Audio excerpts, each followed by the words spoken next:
ako si Mildan Isansala from Balingasag, Misamis Oriental. Anak ko po may sakit na IPP, idiopathic thrombocytopenia purpura, sa kanyang low platelet. Noong December last year, na-diagnose siya ng IPP. Dinala namin siya sa hospital kasi nag-vomit ng dugo, dumumi ng dugo. Tapos pagdating sa doktor, yung platelet niya 4 na lang, yung hemoglobin niya 3, at saka yung potassium niya 4. Muntik na siyang mamatay noon.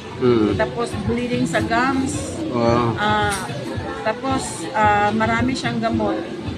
And then muntik na siyang bumigay kasi nag-short ng dugo na donor.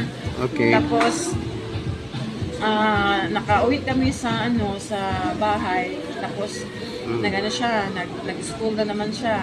Tapos noong June 11, bumalik na naman kami sa hospital. Ngayon lang, June 11 ngayon? Yes, 2023. Nang dinala ko siya sa clinic ng Balingasag sa amin, yung hemoglobin niya 3.5. I-rush kami, i-refer kami doon dito sa Cagayan de Oro Provincial Hospital.